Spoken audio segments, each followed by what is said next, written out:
हमारे यहां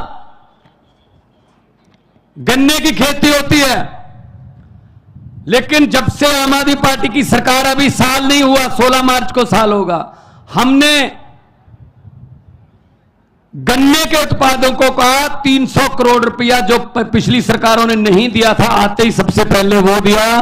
और गन्ने का रेट 380 रुपए क्विंटल है पंजाब में। देश में सबसे ज्यादा रेट पंजाब में मिलता है, और मुझे पता चला यहां पे तो 200, 180, 220 तक मिलता है। और हमारी भी जो गन्ना मिलने हैं वो कई कई साल पैसे नहीं देती थी, यहां भी यही हाल है। तो समस्याएं हमारी वही हैं। मुझे पता चला 2.5 लाख वैकेंसीज हैं गवर्नमेंट जॉब्स में, 2.5 लाख पद खाली हैं, और आम आदमी पार्टी की सरकार बनी एक साल में 27,790 नौकरियां देकर आपके बीच में खड़ा हूं भाई साहब, सरकारी नौकरियां एक साल में।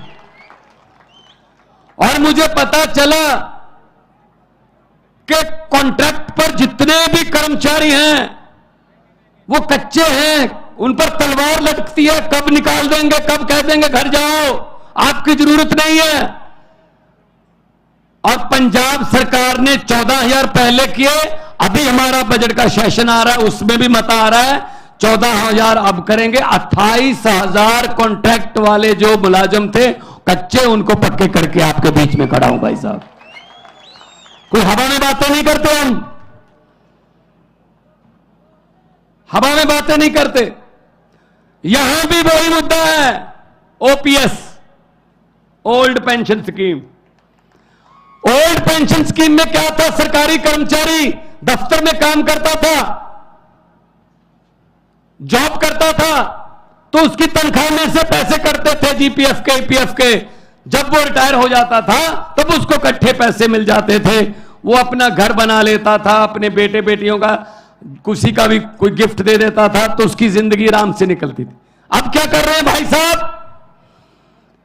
अब भाई साहब का फरमान आ गया दिल्ली से, इनके पैसे काट तो लो लेकिन इनको मत दो, शेयर मार्केट में लगा दो, वहां से नीरव मोदी, विजय माल्या, ये अडानी सब ले जाएंगे। और जब तक आप रिटायर होंगे आपको कहा जाएगा बहुत बहुत धन्यवाद, आपने बहुत अच्छी सरकारी नौकरी की, पेंशन तो आपकी नीरव मोदी ले गया और अडानी ले गया। यह न्यू पेंशन स्कीम है उनकी, that's called new pension scheme. तो हम ओपीएस को हमने अपने पहले नोटिफिकेशन जारी किया, अब हमने कैबिनेट में इसको लेके आए हैं। हम केंद्र के साथ लड़ाई लड़ेंगे कि हमारा पैसा वापस दो। 18,000 करोड़ हमारा जो पेंशन का, old pension, new pension scheme का जो इन्होंने रखा है, वो वापस लेने के लिए हम लड़ाई लड़ेंगे, मुलाजमों के साथ लड़ाई लड़ेंगे। तो ये तो इनके कारनामे हैं। हम हवा में बात नहीं करते। अरविंद केजरीवाल जी ने कहा दिल्ली में मैं बिजली फ्री कर दूंगा, अरविंद केजरीवाल जी ने कहा मैं स्कूल अच्छे बना दूंगा। तो मजाक कर रहे थे ये लोग, ऐसे कैसे हो सकता है। जब स्कूल अच्छे बनने शुरू हुए, धीरे धीरे स्कूलों में टीचर्स जो हैं उनको विदेशों में ट्रेनिंग देकर धीरे धीरे बच्चों का रिकॉर्ड, बच्चों का पास प्रतिशत बढ़ता गया। आज दिल्ली के स्कूलों का पास प्रतिशत प्राइवेट स्कूलों से ज्यादा है, 99.7% है जी। मैं तब पंजाब में अभी चुनाव नहीं हुए थे, मैं 2014 से एमपी था, 2019 में भी एमपी था, तो मैं दिल्ली रहता था जब पार्लियामेंट होती थी। सच मानिए मेरे पास दिल्ली के लोग आते थे, जब कोई पार्लियामेंट में काम करते हैं, जब पार्लियामेंट की कोई गाड़ी चलाता है, जब कोई मिल गया, वैसे उनको पता चल गया भगवंत मान का घर है, तो मेरे पास प्राइवेट स्कूल में एडमिशन के लिए सिफारिश नहीं आती थी। वो कहते थे जी दिल्ली के किसी सरकारी स्कूल में एडमिशन करवा दो, बच्चे की जिंदगी सुधर जाएगी। ये किया अरविंद केजरीवाल जी ने, ये किया मनीष सिसोदिया जी ने। बदले में क्या किया, मनीष सिसोदिया को गिरफ्तार कर लो, स्कूल क्यों बना रहा है। अगर स्कूल बन गए तो देश के नौजवान शिक्षित हो जाएंगे, शिक्षित हो गए तो उनको समझ आ जाएगी कि वोट जो है उसकी कीमत होती है। उनको पता चल जाएगा कि वोट नफरत के नाम पर नहीं, विकास के नाम पर डाला जाता है। इसीलिए वो कहते हैं कि मनीष सिसोदिया को अंदर कर दो। अस्पताल बनाए, मुफ्त इलाज होता है दिल्ली में, चाहे आपने पैरासीटामोल से लेकर बड़े बड़े इलाज 40 लाख तक के ऑपरेशन मुफ्त होते हैं भाई साहब दिल्ली में। इन्होंने कहा क्यों, ऐसा क्यों होता है भाई, लोगों को मरने दो, ऐसा नहीं हो सकता। तो सतेंद्र जैन को अंदर कर दो जिसने हॉस्पिटल बनाए। ये इनके काम चल रहे हैं।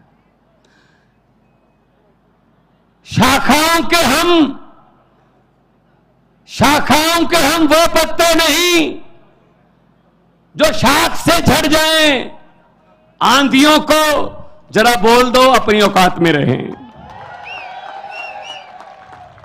ऐसे हम पर ईडी सीबीआई ये डालकर आप डरा नहीं सकते हमें, आप डरा नहीं सकते हमें। हम किसी और मिट्टी के बने हुए हैं भाई साहब। और मुझे खुशी, पृथ्वी रेड्डी जी ने मुझे बताया कि देवनागरी में सभी के खातों में 15-15 लाख आ गया है। आया नहीं? आप तो कह रहे थे आ गया सर, हमारे भी नहीं आया जी। 15 लाख की बात छोड़ दो, जो हमारे घर में 2-4 हजार रुपया पड़ा था इमरजेंसी के लिए, नोटबंदी करके वो भी निकलवा के ले गए भाई साहब। ये चल रहा है, अब ये चल रहा है। तो इसलिए हम आए हैं आपके पास। अगर आम आदमी पार्टी को मौका मिलेगा, आम आदमी को मौका मिलेगा। जैसे पंजाब में हमने आते ही करप्शन के लिए, रिश्वत खोरी के खिलाफ एक हेल्पलाइन नंबर जारी किया। भाई साहब बड़े बड़े मंत्री जो बड़े बड़े पदों पर थे आज जेल की हवा खा रहे हैं। पंजाब में जाकर देखिए या पूछिए, अखबार पढ़ लीजिए, गूगल पे आप सर्च कर लीजिए। एक मंत्री ऐसा आया है हमारे पास जो कांग्रेस के समय मंत्री था, इंडस्ट्री मिनिस्टर था, उसके घर पे छापा मारा। बाकी चीजें तो चलो मिलेंगी, कोई रजिस्ट्रियां, कुछ कोई बैंक के लॉकर, ये वो। उसके घर से 2 नोट गिनने वाली मशीनें भी मिली हैं भाई साहब। ये नोट गिनने वाली मशीनें आम घर में रखता है कोई?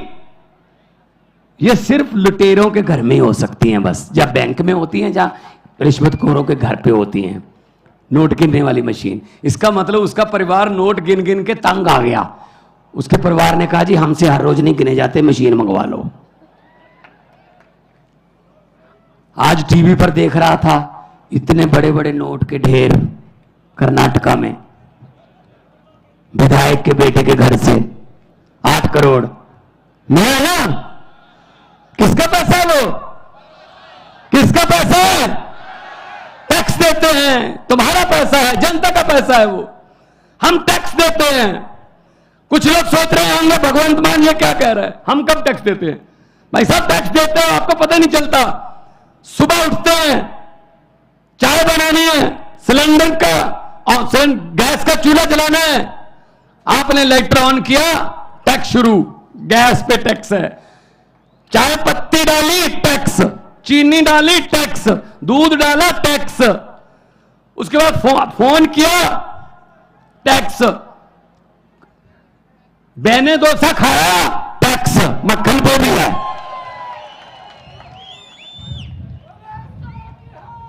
अब तो छाछ पे भी टैक्स है, आटे पे भी टैक्स है। बाजार गए, मोटरसाइकिल लेके गए, डीजल पेट्रोल टैक्स, सब्जी लाए टैक्स। शाम को डिनर करके सोचते हो सोने से पहले, शुक्र है अब कोई टैक्स नहीं है। नहीं नहीं, गलतफहमी में हो, ऊपर पंखा चल रहा है, टैक्स। भाई साहब हम तो सोते हुए भी टैक्स दे रहे हैं, जब हम सो रहे हैं तब भी टैक्स दे रहे हैं। तो इनके बेटों के घर से 8-8 करोड़ के पैसे मिलते हैं। 8 करोड़ तो वैसे एक छोटी सी झांकी है। तो ये चीजें खत्म करनी है तो सफाई करनी पड़ेगी। और सफाई के लिए कौन सा यंत्र यूज होता है? झाड़ू। झाड़ू चलेगा। इन भ्रष्टाचारियों को मैं कहना चाहता हूं कि जितने मर्जी इकट्ठे कर लो पैसे, हीरे, मोती, मगर ख्याल इतना रहे कफन पे जेब नहीं होती। सब कुछ यहीं रह जाता है भाई साहब। गरीब की बद्दुआ मत लो, गरीब की बद्दुआ परमात्मा की दरगाह, एक ही बात है, सीधी बात है। तो ये चल रहा है हमारे देश में, और वो आते हैं तरह तरह की बातें सुना के चले जाते हैं, तरह तरह की बातें। एक गांव था, वहां पे भैंसें चोरी होने लगी गांव में, अचानक से दूध देने वाली भैंसें किसानों की चोरी होने लगी। कभी एक भैंस चोरी होगी रात को, एक दिन 2 भैंसें चोरी हो गई, 3 भैंसें चोरी हो गई रातों रात। तो गांव वाले, एक साधु संत था, गांव में रहता था बाहर, उसके पास गए, संत जी हमारी तो भैंसें चोरी होने लगी हैं, कोई उपाय बताइए, बताइए क्या करें, कौन चोरी कर रहा है। तो संत महात्मा ने कहा, एक चद्दर ओढ़ लेना ऊपर, चारों कोने पकड़ के 4 आदमी खड़े हो जाना, और पूरे गांव को चद्दर के नीचे से ऐसे बोल देना कि वो नीचे से चले जाएं, गुजर जाएं नीचे से। तो जिसने भैंस चोरी की होगी वो जैसे ही चद्दर के नीचे से गुजरेगा वो मर जाएगा। भाई साहब अनाउंसमेंट कर दी, चद्दर ओढ़कर 4 आदमी खड़े हो गए, सारा गांव चद्दर के नीचे से जा रहा है, जा रहा है, जा रहा है, पूरा गांव निकल गया चद्दर के नीचे से, कोई नहीं मरा। तो साधु संत से पूछा, सर मरा ही नहीं कोई? तो साधु ने कहा, जो चोरी करते हैं उनको तो चद्दर पकड़ा रखी थी, मरेगा कैसे, वो तो निकले ही नहीं चद्दर के नीचे से। तो भाई साहब चोरों को तो चद्दर पकड़ा रखी है देश की, और चोर ढूंढ रहे हैं अपने आप में से हम। ये बीजेपी, कांग्रेस, जेडीएस, ये सब चोर हैं, सब चोर हैं। ये इनको निकालो बाहर, इनको जनतंत्र से इनको निकालो बाहर, उसके बाद पकड़ेंगे इनको कि कितना किसने नुकसान किया। अभी मुझे पत्रकार पूछ रहे थे, ये करप्शन से, भ्रष्टाचार से देश का कितना नुकसान हो गया होगा। मैंने कहा जी ये वो वाली बात है, एक दुकान में चोरी हो गई, कोई दुकान थी छोटी सी, कोई पंसारी की, चोरी हो गई। तो अगले दिन गांव के लोगों को पता चला चोरी हो गई, उस गांव में जो दुकानदार है उसके पास अफसोस करने के लिए आने लगे। ऐसे ही उसने रेवड़ी वेवड़ी रखी हुई थी, वो जनवरी के दिन थे, तो जो भी आता था ऐसे रेवड़ी उठाई 10-15, 2-4 मुंह में डाल के बोले यार बहुत अफसोस हुआ, कितने मुझे पता चला चोरी हो गई। कहते हाँ जी चोरी हो गई। 1 आया, 2 आए, 10 आए, 15 आए। दोपहर के बाद सरपंच भी, गांव का जो प्रधान है, उसने भी कहा मैं भी जाके आता हूं। उसने भी ऐसी रेवड़ी उठाई, 2-4 मुंह में डालकर बोले यार बहुत बुरा हुआ, चोरी हो गई। कितने का नुकसान हो गया होगा? वो दुकानदार बोला जी सरपंच साहब अभी तो नुकसान चल रहा है, जो भी आता है रेवड़ी खा के पूछ लेता कितने का नुकसान हो गया। जब पूरा गांव अफसोस कर गया उसके बाद हिसाब लगाएंगे कितने की चोरी हो गई है। तो अब कैसे बता दें इस करप्शन से, भ्रष्टाचार से कितने का नुकसान हुआ? अभी तो नुकसान चल रहा है देश का। ये तो आम आदमी पार्टी की सरकार आएगी, अरविंद केजरीवाल जी प्रधानमंत्री बनेंगे, तब हिसाब लगाया जाएगा कि कितने की चोरी हो गई है और कितना भ्रष्टाचार हो गया है। ऐसा हिसाब नहीं लगेगा इसका हिसाब लगाने वाला चाहिए, और चाहिए भी IRS ऑफिसर, इनकम टैक्स के कमिश्नर रहे हैं, इनको सब पता है पैसा कहां से आता है और कहां जाता है। ये निकाल लेते हैं, जो पैसा छुपाना जानता है ना, तो इनकम टैक्स वाले निकलवाना भी जानते हैं कि कहां से निकलता है। तो मैं आपको यही बेनती करूंगा कि आप लोग इकट्ठे हो जाइए।